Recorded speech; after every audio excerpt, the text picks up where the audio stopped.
not just India's future, but also the world's future, and why we are at a very opportune time in history. Educate and empower. Information that they need to have about many of these complex matters. He is not going to be working for himself. He's going to be working for the society at large. If it is a place that you are in where you feel that you want to give back to this nation, you want to give back to the people, you want to give back to the society, you must definitely come forward and do it.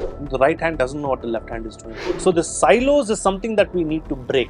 As leaders, as industrialists, as members from the private sector, how willing or how ready are they to immediately to make that turnaround and adapt?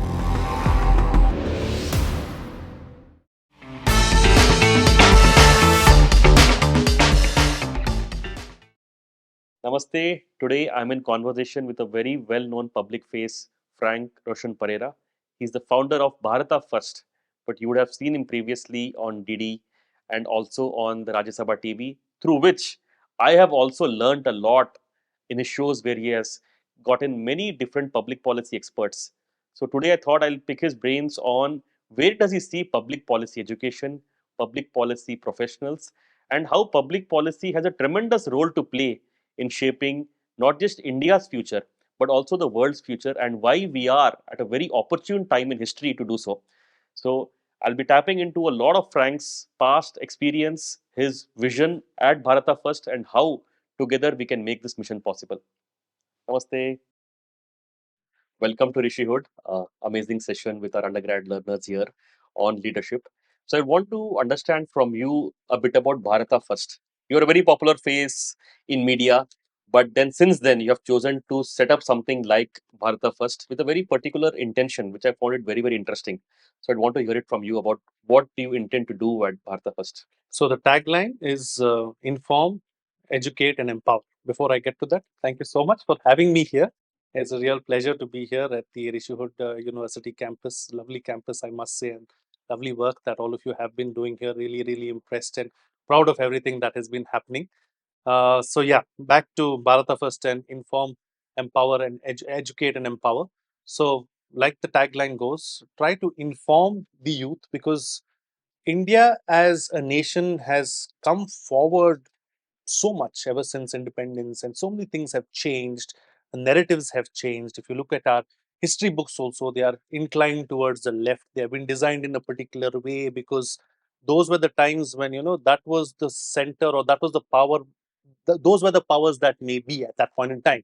So, all that is being changed. People are becoming far and aware about who they are, where they are coming from, and these kind of questions is something that the youth are asking and want to know more of. So it's trying to give information that is relevant, trying to educate, trying to make the youth understand and know the information that they need to have about many of these complex matters. And what happens then? Once you know, once you understand, once you have the capability of expressing what you understand, is when you become truly empowered. This is what the Britishers kept away from us. They did not want to empower us at all. And that's why Macaulay did what he did. So the idea is to try and break those shackles, break those chains. I understand that the government is also doing a lot in this domain. We have the new education policy, we are trying to look at Indian knowledge systems, etc., etc. But that is still work in progress. That is still going to take some time to actually happen. And the proof of the pie is in its eating. So only once it is implemented are we going to understand whether it's really going to work and what shape it's going to take. In the interim, I think it is the duty of individuals like you and I to try and bridge that gap, to try and make people understand and truly empower them in the way that they should be empowered, like so many thousands of years ago our great rishis did. And that's why we are a civilizational country, and that's why we still understand so many of those things that were taught to us so many years ago, even today. You look at the Mayans, you look at the Incans, and you look at the others. They've been wiped out from the planet. There is not even an ounce of their character or their culture remaining today. But because of the greatness of the knowledge that Bharata has, and the knowledge, the treasure trove of knowledge that Bharata has, is what has ensured that the Bharatiyata within Bharata or within India continues to remain. And that is what we need to reignite. That is what we need to make the individuals and the youth understand. And all this in order to build a better Bharata. Amazing. In many ways, I would say the tagline and the mission that you have explained is also that of Rishihood. And it's amazing that both of us are here and we can find ways to collaborate and work together. Particularly, you mentioned empowerment, and that is happening through education. And you are kind of saying that the education is decolonized, right? You go back to your civilizational roots and you educate the next generation based on those civilizational ideas. And that is how they would get empowered and would be the future leaders who would transform this nation and transform themselves in the process, right? Absolutely. So the same mission, and I think a lot of resonance that I find with that. That being said, I mean, do you see this among the young people today? Because you have a lot of interface with young people through your channels of interaction with them. Do you see this rising? I know in social media you definitely see this happening, but do you think it is channelized in the right way? Are people yearning for a knowledge like this? And where do you find this expression coming up? The yearning is no doubt there. It is definitely there. But after a point in time, there is a level of frustration as well because the youth or the way the world has transformed today is that you need everything instantaneously.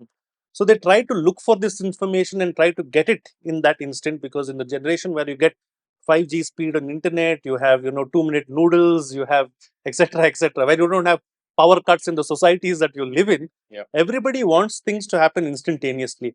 So the yearning is there, but because of the lack of the kind of knowledge resources that are required to be given to these youth or to this generation of youngsters, they tend to get a little frustrated and move on as well. I think this is where we need to catch them young. We need to make them understand about what, or try to answer those questions. For instance, if you look at India's education system, the biggest downfall or the biggest problem with India's education system is that we do not promote research. Mhm. What does that equate to? It means you do not allow people to ask questions. Yeah. And this is the biggest challenge that students in schools face today. Mhm. In school, the teachers are not answering your questions. At home, your parents are so busy with something else that they say, we've outsourced this job to the schools. This is something that the school should do. Why is it that you're coming and asking these things? I mean, they may not say it directly to their wards, but that's what's running in their minds. So, this inquisitiveness is something that is skilled at a very, very young stage. Mhm. So even when students grow up and they become inquisitive, because their minds are not tuned in a way to try and look for this information and get this information, they can get easily frustrated. Yeah. This is where we need people, and I'm sure Rishihood is doing a lot of work on that front and in that domain as well, to ensure that this information reaches the youth at the right time Mhm. and in the right manner, Yeah. so that they can consume that information, be satisfied with the information that they are getting, and make up their minds, and that itch Mhm. that is there within is actually put to end. Great. So specifically on one point that you mentioned, inquisitiveness at Rishihood, we defined something called the Rishi attributes. What would be the graduate attributes of a Rishihood graduate who comes out of this place? The first one is jigyasa or curiosity, and that is primarily missing in the education system, and that's why we realized that and had that as one of the attributes. The second thing that we talk about is chikirsha, which is the courage to act or a will to act. Otherwise, in this whole debate of critical thinking, you may have the curiosity, you may debate things to depth, but then on your convictions that you develop, you should have the courage to act as well. And eventually, of course, we have something called anand or joy. So you need to be joyful from within. So this is what we have as the graduate attributes, and that's how the curriculum at Rishihood is also being defined.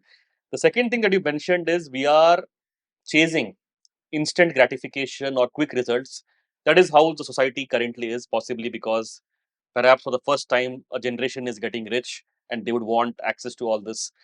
That being said, we cannot talk about education today without talking about possible careers, right? And this question very often comes up that, okay, you may want a civilizationally grounded education and all, but does it result in good career options, particularly given your interest in public policy, foreign policy?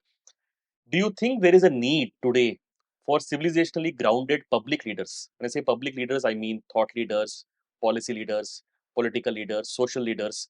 So, do you see a need for more such leaders coming from a civilizational understanding? Absolutely.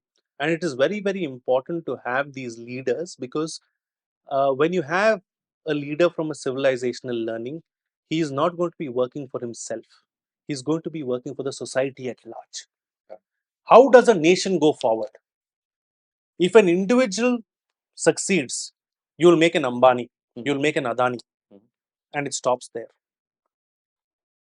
It is when the society prospers, it is when the society progresses, is when the nation progresses. Yeah. So when you have a leader who comes from this kind of a thought process, is when he is going to take everyone along. Yeah. His coffers may not be becoming richer or may not be becoming bigger, Mhm. but the satisfaction that you get Mhm. in taking a society forward, in seeing that your nation, your people are progressing, is the kind of satisfaction everybody desires, but unfortunately doesn't get. And this is the kind of transformational change we will see when we create leaders like this. What happens with public? Why is it called public policy? Public policy, if you look at it in a crude translation, is societal policy or Yeah. a policy to take everyone forward. And public policy is going to keep the larger interest of the people as a whole. And when you take that policy, which has an impact on each and every person's lives at the end of the day, because the society itself is growing, is when you're going to take this thing in the right direction. And that is why it is very crucial to have these kind of leaders. And that Rishihood is working towards creating these kind of leaders for the future, leaders for the future. These were the kind of leaders that we were creating in the past. If you look at the kings and queens of Bharata in the past, they always put society first. The first king in India who made his own coffers rich was Dhanananda, and from the Nanda dynasty. And after that, we saw a gradual decline of the Gurukulam system. After that, we saw a gradual decline of the Indian culture and Indian civilization, so as to speak. So, we don't need to do too much. It's not something that we have to reinvent the wheel or we need to look at things differently. These things have happened in the past within India itself. Go back into history, take the right things, take what is required, take it, understand what is it that made India great, and re-implement it. Take it forward. Same old wine in a new bottle. That's it. You don't need to do anything else, and that is what will ensure that we progress in the right way. Amazing. So you're saying we need leaders who put Bharata first or Absolutely. society first Absolutely. before themselves, right? And then you develop your careers with that perspective, and that is what India needs, and perhaps the world also needs. And that's the conflict we are seeing globally today. That We are such a big people. There are so many people that there are so many jobs and there are so many careers that are going to come out of this, because every state, every district is equivalent to into a country in our in Bharata. Yeah. So it's very simple. We don't need to really think out of the box. So it's not rocket science. So that's good to know, because there's a lot of young people who reach out to us at Rishihood and say they would want programs like this that will reskill them, upskill them, because they have been doing their jobs, they're in their professional careers, they have been spending about 6 8 years there, and now would want a more public facing role or a social facing role within their corporates where they are working, or make a shift into something else. Is that a possibility? What would be your advice to them, that if they would want to make the switch? For example, I'm working in an IT company, but I would want to go more towards the policy facing role of my company, right? Or I would want to switch to the social sector, I want to switch to the public consulting sector and do something for the nation while I'm still making do for myself. So, what would be your advice to them? Is that a possibility, and how should they prepare themselves for that? Nothing is impossible. That's the first. I mean, that's the first thing. It's very very possible.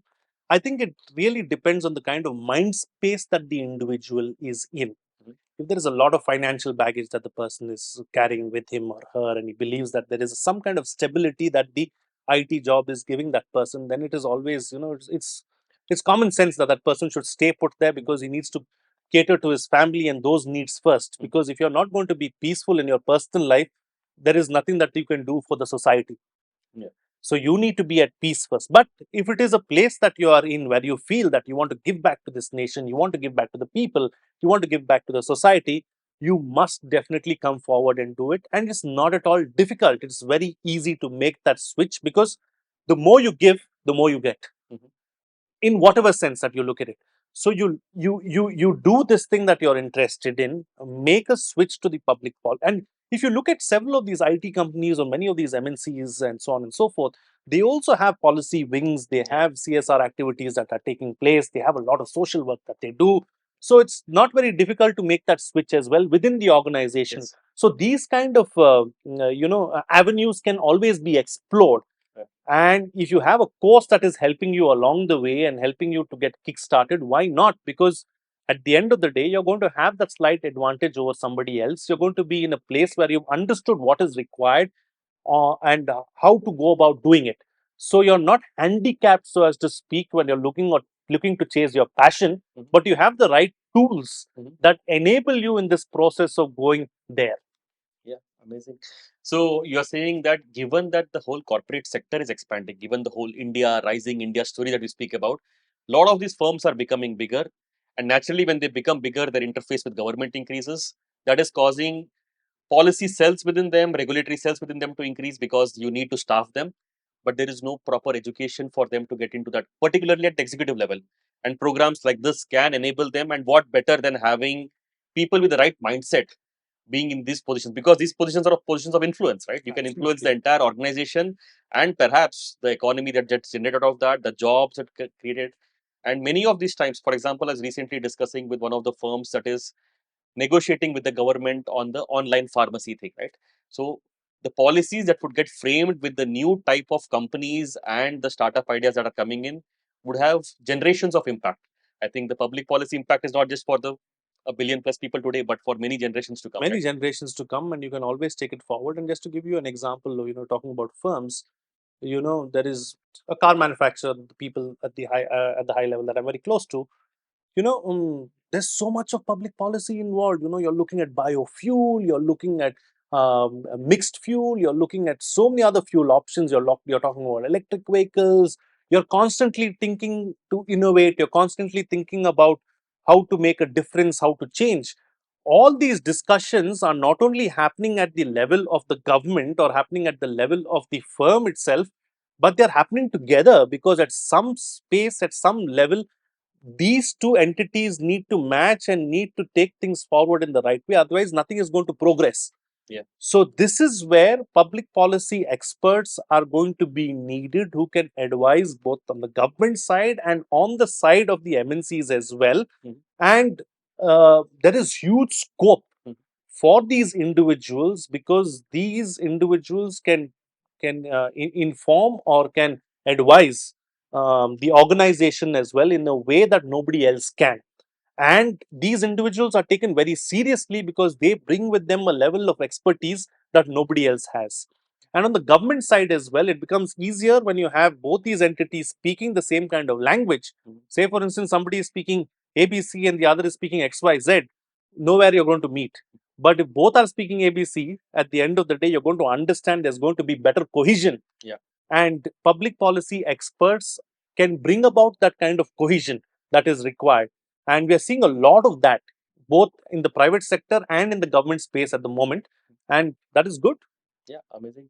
Because particularly what you mentioned, that it is like a trilateral collaboration between academia, industry, and government. Absolutely. Usually they work all in silos. They don't Correct. talk to each other.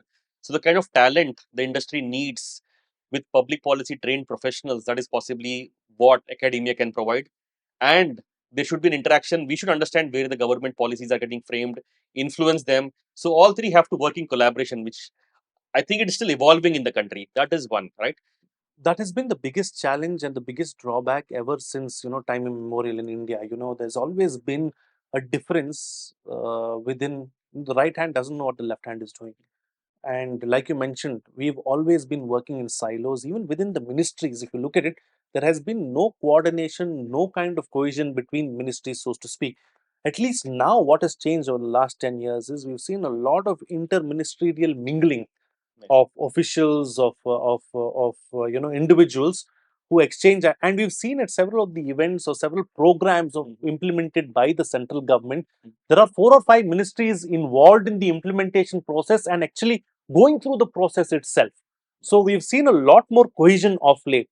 So the silos is something that we need to break. And I think this is an area where the academia, where the government and the private sector can really work together and also show the country and show the world what working together means. Because when you work like a well oiled machine, things become simpler and it becomes far more easier to put in place and implement.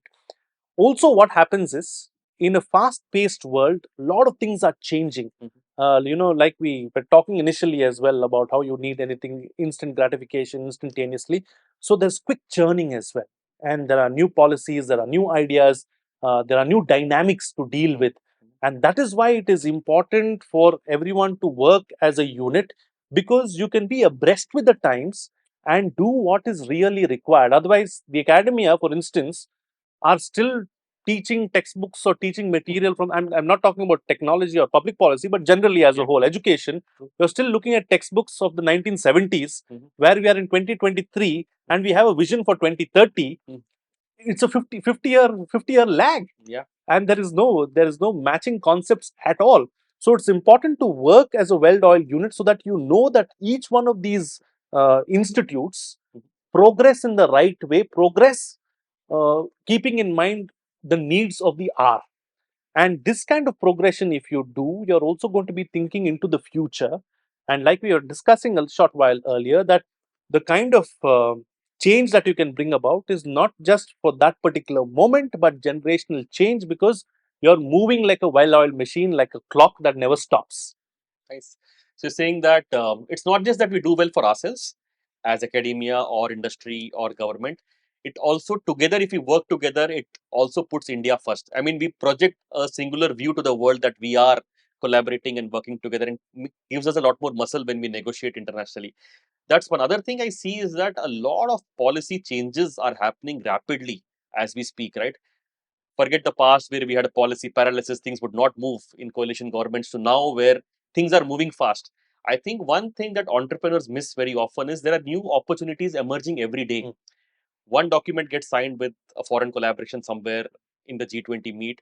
Lot of industries open up because of that. And if we don't keep in touch with the policy reforms happening, maybe we miss out on many opportunities that are coming up there, right? Absolutely. So, as startup founders, we should keep an eye on what's happening in Delhi, what are the changes happening there, so that new opportunities, like you just mentioned about different types of fuels, right? I mean, that is something as a policy that is being coming up.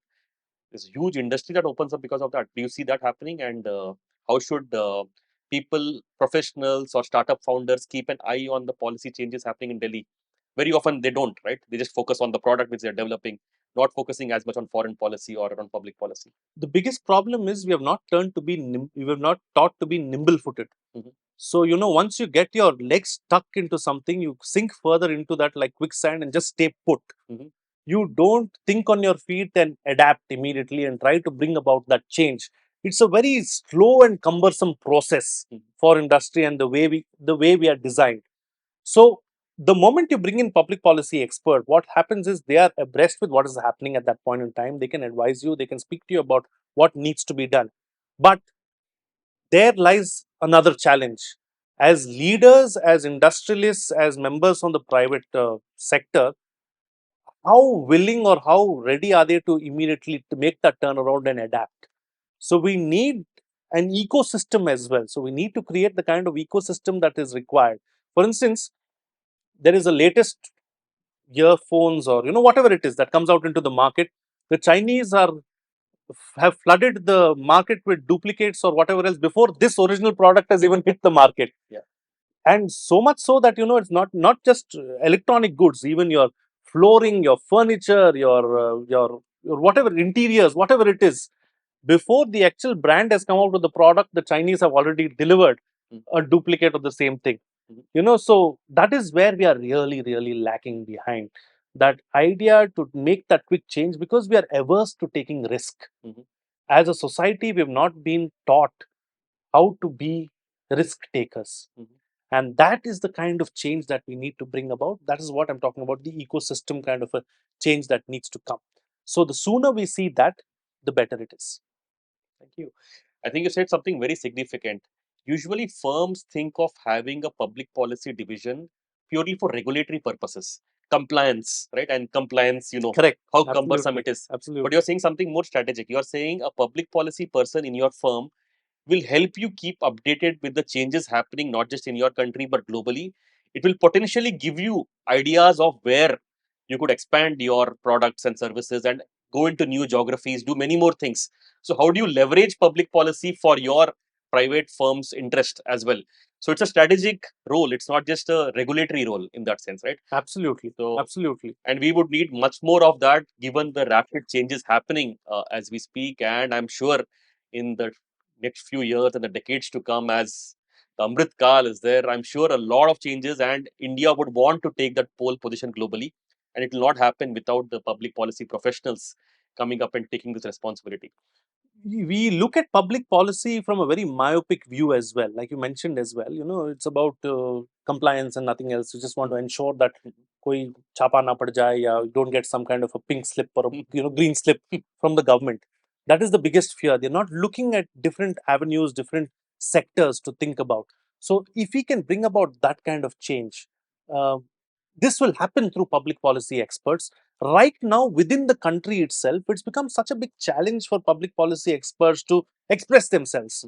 There's a white paper that they'll probably come out with. There is an interview or a piece that comes out in one of the op-eds or whatever. Beyond that, there is not much discussion that really happens about many of these very, very crucial things. You look at uh, pollution in the northern part of the country itself. It's a year on happening, but there's a little bit of noise that is made during the months of November and December, and after that, it is completely forgotten about. Nobody is taking many of these things that have been said by public policy experts seriously. At some level, I feel even the government and others need to take these things a little more seriously, because there is a lot of thinking, there's a lot of mind work that goes into coming out with these kind of findings. And if we actually implement them, I think there's a world of change that can come about. Yes. Thank you, Frank, for sharing your thoughts, and particularly at the closing note that you mentioned that it's a huge world out there, and public policy as a space we would imagine doesn't have much to do, but it has the potential and the opportunities are emerging that you can shape the destiny of our nation, and our nation has a larger destiny to shape the world.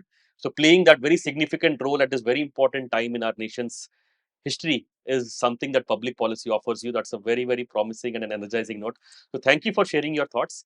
And more importantly than that, I see a lot of resonance with the ideas at Bharat First and Rishihood, and I'm seeing a lot of potential opportunities that we can work together and do this mission together. Thank you. Absolutely. Thank you for your time. The mission and the vision is what we need to work towards, and the vision is very, very simple. I think, as far as all of us are concerned, is to ensure that we build a great Bharata of our dreams. Yes. And that's what we want at the end of the day. Thank you so much for Thank you. having me. It was a real pleasure to be here and discuss several of these important aspects, and we really hope that we bring about the change that we desire. Thank you.